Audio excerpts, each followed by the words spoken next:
কৃষ্ণ হৰি ৰাম। পঞ্চদশ খণ্ড অক্ৰূৰৰ বাঞ্ছা পূৰণ। গোপাল কৃপাল পালিও বাপ পাপ পয়ধিত মৰ ই জন্মত নাথ নভৈল ভকতি পাত কি মতে তৰো আত অনন্তৰে ৰাম উদ্ধৱক কৃষ্ণে দুই কলৈয়া সংগে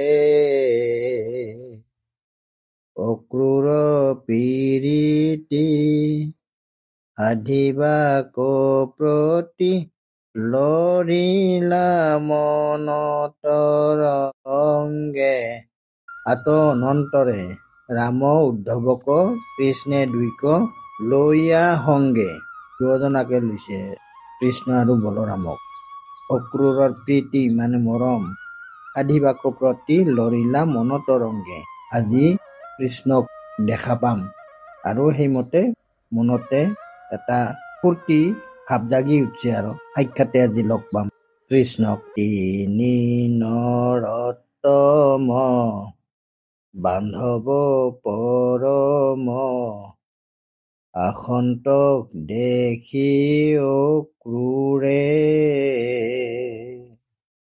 পৰম আনন্দে আলিংগিয়া আগ বাঢ়িলা আতি সাদৰে আৰু তিনি নৰোত্তমক লৈ বান্ধৱ আসন্ত দেখি অক্ৰূৰে পৰম আনন্দে আলিংগিয়া আগ বাঢ়িলা আতি সাদৰে অতি মনত একটা আনন্দিত ভাৱ লৈ মানে আগবাঢ়িছে আৰু ৰামক কৃষ্ণক কৰি প্ৰণামিলা তাংক প্ৰণামিলা দুই আসনে বৈচাই তিনি কৰ্চিলা অক্ৰূৰে বিস্ময় হুই ৰামকৃষ্ণক কৰি সেৱা জনালে। কেনেকৈ আসনত বহাই তিনিওকে অৰ্চিলা মানে প্ৰাৰ্থনা কৈ মানে সেৱা জনাইছে। অক্ৰূৰে মানে বিস্ময় ভাবিছে বা ইমান ধুনীয়াকে আমাক সেৱা জনাইছে। দোভাইৰ পাৱক পখালি হিৰত লৈয়া পাদক জল গন্ধ পুষ্পে ধূপে বসনে পূজিয়া কৰিলা জনম হাম ফল আৰু কৃষ্ণ বলৰাম দুজনাকে ভৰি ধুৱাই দি পাদক জল ক'ত লৈছে শিৰত লৈছে। শিৰত মানে মূৰত লৈ মানে জন্ম সফল হল বুলি নিজকে ধন্য মানিছে অক্ৰূৰে। আধিলা আনন্দ কিন নাৰায়ণ অবান্ধৱে বধি কংস দুখৰ উদ্ধাৰ কৰি পুনৰপি বঢ়াইবা যদু বংশ আৰু সাধিলা কি সাধিছে যিবিলাক মানে দুষ্ট দানৱ দৈত্য এইবিলাকক কৃষ্ণই বধ কৰিছিল আৰু দুখৰ উদ্ধাৰ কৰি পুনৰপি বঢ়াইবা যদুবংশ আৰু সেই যদুবংশ মানে বঢ়াব আৰু তোমাৰ ভকতি পথক পাখণ্ডে কৰয় যেবে উচ্ছন্ন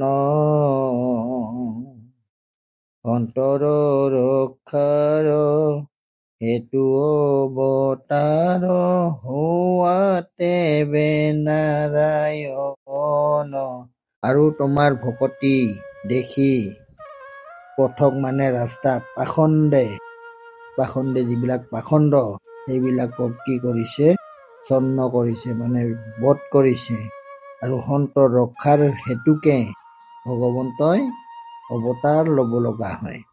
সম্প্ৰতি আপুনি বসুদেৱ গৃহে ৰামহমে অৱতৰী, দুৰ্জন ৰাজাক বধিয়া মাধৱ উদ্ধাৰিলা বসুন্ধৰী। সম্প্ৰতি আপুনি বাসুদেৱৰ গৃহে গৈ কৃষ্ণই কি কৰিছিল? কংসক বধ কৰি পিতৃ মাতৃক কাৰাগাৰৰ পৰা উদ্ধাৰ কৰিছিল। আজি মোৰ গৃহ তীৰ্থতয় অধিক, পবিত্ৰ ভৈল অশেষ, যিহেতু সাক্ষাতে জগতৰ গুৰু, আপুনি ভৈলা প্ৰৱেশ। আজি মোৰ গৃহত আহি কি কৰিলা? পবিত্ৰ কৰিলা, তীৰ্থৰ নিচিনা পবিত্ৰ কৰিলা, যিহেতু সাক্ষাতে প্ৰভু ভগৱন্ত জগতৰ গুৰু আহি কি হৈছে?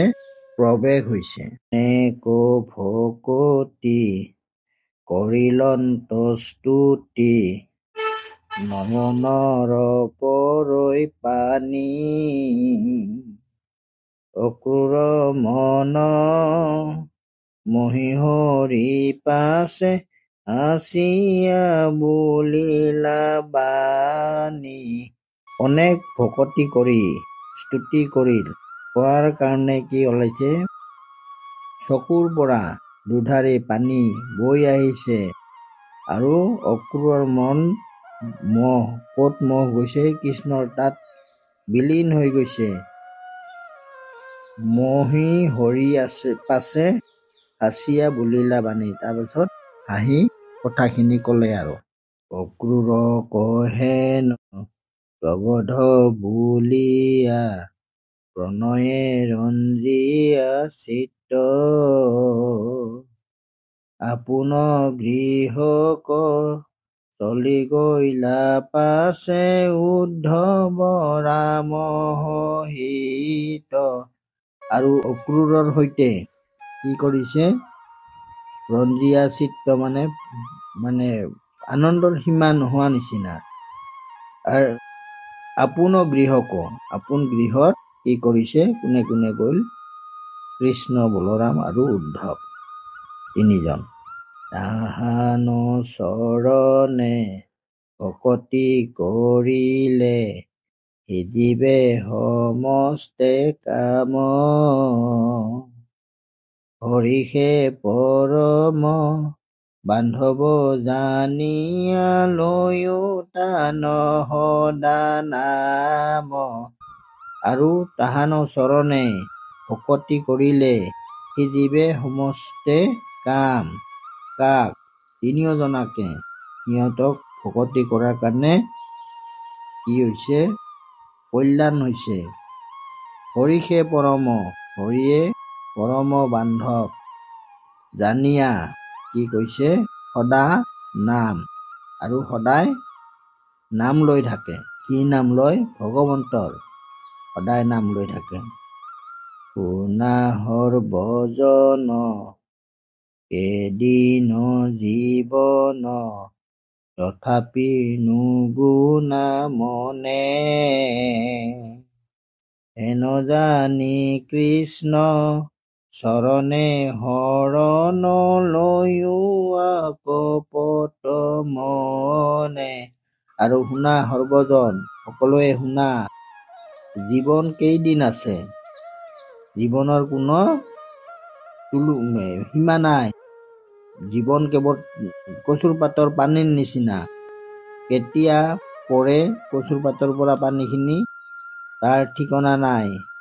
এনেও জানি, তুমি জানি শুনি কি কৰা? কৃষ্ণৰ চৰণে শৰণ লোৱা, কৃষ্ণৰ চৰণে আশ্ৰয় লোৱা, লৈও অকপট মনে আৰু সুদৃঢ় বিশ্বাসে তুমি লোৱা বাৰ্তা লোৱা কৃষ্ণৰ চৰণত।